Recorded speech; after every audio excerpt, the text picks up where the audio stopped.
নমস্কার বন্ধুরা, রকমারি বাঙালি রান্নায় সবাইকে স্বাগত জানাই। আজকে আমি আপনাদের সাথে শেয়ার করছি বর্ষাকালে খুবই একটি জনপ্রিয় ইলিশ মাছের মাথা দিয়ে কচু শাকের রেসিপি।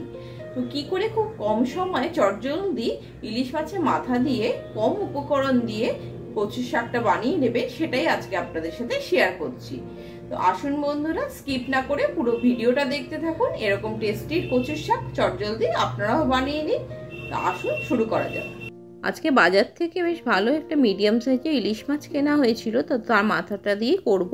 তো নুন হলুদ দিয়ে প্রথমে মাথাটাকে রেখে দিলাম মাখিয়ে কিছুক্ষণের জন্য। সেই সময় আমি কচু শাকটাকে কিন্তু সেদ্ধ করতে দিয়ে দেবো।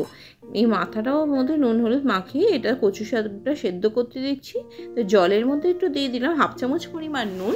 তার মধ্যে কচু শাকটা কেটে নিয়ে দিয়ে দিচ্ছি। এই কচু শাক আপনার বাড়িতেও কেটে নিতে পারেন। কেটে নেওয়া কিন্তু খুব বিশেষ ঝামেলা না, একটু হালকা করে খোসাগুলো ফেলে কেটে নিলেই হয়। আর বাজারেও কিনতে পাওয়া যায় কাটা অবস্থাতেই, তো সেটাও নিতে পারেন। আমি এখানে বাজারে কাটাটাই নিয়েছি। তো তারপরে জল থেকে কিছুক্ষণ পরে একটা ঝাঁঝরিতে নামিয়ে নিলাম। তারপরে জলটাকে ঝেড়ে রেখে দিচ্ছি। এরপরে মাথাটাকে সর্ষের তেলের মধ্যে ভাজতে দিয়ে দিচ্ছি। এই সময় কচু শাকের জলটাও ছেড়ে যাবে, আর আমি এখানে মাথাটাও ভেজে নিচ্ছি সেই সময়। তো মাথাটা খুব বেশি ভাজতে হয় না, মোটামুটি অল্প করে ভেজে নিলেই হবে। সব দিকটা একটু উল্টে পাল্টে ভেজে নিতে হবে। তো আমি সব কটা দুটো মাথাকেই দুদিক থেকে উল্টে পাল্টে ভেজে নিচ্ছি।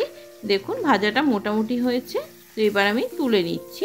এরপর কচু শাকটা আমি করতে শুরু করব। তো কড়াইয়ের মধ্যে ভালো করে সর্ষে তেল নিয়ে নিয়েছি। সর্ষে তেলটা নিয়ে নিতে হবে 4 চামচের মতো। তার মধ্যে দিয়েছি তেজপাতা এবং গোটা জিরে। আর আপনারা চাইলে শুকনো লঙ্কাও দিতে পারেন, অনেকে দিয়ে থাকে। তো আমি একটু ঝালটা এখানে শুকনো লঙ্কার পছন্দ করছি না বলে দিচ্ছি না। তারপরে দিয়ে দিলাম কচু শাকটা। তো কচু শাকটা দিয়ে একটুখানি নেড়ে নিচ্ছি। কচু শাকটা দেখুন ভালো মতো সেদ্ধ হয়ে রয়েছে, তাই হতে খুব বেশি সময় লাগে না, চটজলদি হয়ে যায়। তো এই সময় এর মধ্যে নুন হলুদটা কিন্তু দিয়ে দিতে হবে, কারণ নুন হলুদটা দিলে স্বাদটা ভালো হবে। এক তো নুন দিয়ে সেদ্ধ করেছিলাম, তাই এখন 1/2 চামচ পরিমাণ নুন দিলাম, আর 1/2 চামচ পরিমাণ হলুদ গুঁড়ো দিলাম, আর জিরের গুঁড়ো দিয়ে দিলাম 1 চামচ পরিমাণ। সেটা দিয়ে খুব ভালো করে মিক্স করে নিতে হবে। মিক্সটা খুব ভালো মতো করতে হবে। আর যেখানে একটু মনে হবে ঘেটে নেওয়ার দরকার আছে, সেখানে একটু খুন্তিটা দিয়ে একটু নেড়ে নেবেন, তাহলে সুন্দরভাবে এটা মসৃণভাবে তৈরি হবে। তো বেশ ভালো করে মিশিয়ে নিলাম। তারপরে এটা কিছুক্ষণের জন্য ঢাকা দিয়ে দিচ্ছি। 10 থেকে 15 মিনিটের জন্য ঢাকা দিয়ে দিলেই জিনিসটা কিন্তু খুব সুন্দর তৈরি হয়ে আসে। তো এই সময় ঢাকাটা দিয়ে যখন আমি নিয়েছি, ঢাকাটা যখন খুলে নিয়েছি, তখন দেখুন কচু শাকটা কিন্তু একদম কড়াই থেকে ছেড়ে আসছে। তো এই সময় মাছের মাথাটা দিয়ে দিচ্ছি। মাছের মাথাটা দিয়ে একটু খুন্তির সাহায্যে ভেঙে দিচ্ছি, যাতে এটা সম্পূর্ণ কচু শাকটার সঙ্গে খুব সুন্দরভাবে মিশে যেতে পারে। তো এইটা কিন্তু আপনারা করবেন, কারণ গোটা রেখে দিলে এটা সম্পূর্ণ কচু শাকের সঙ্গে মিশবে না। তাই মিশিয়ে নেওয়ার জন্য মাথাটাকে একটু ভেঙে দেওয়ার প্রয়োজন আছে। তো এই সময় এটাকে ভেঙে দিয়ে খুব ভালো করে মিক্স করে নিয়েছি। আর এই দেখুন কচু শাকটা কিন্তু সুন্দর হয়ে এসছে, যার জন্য এটা কড়াই থেকে কিন্তু উঠে আসছে, কড়াইয়ের গায়ে কিন্তু লেগে যাচ্ছে না। আর পরিমাণ মতো একটু তেল দিলে আর কচু শাক কিন্তু একটু নরম হয়ে আসলে কড়াই থেকে উঠে আসে।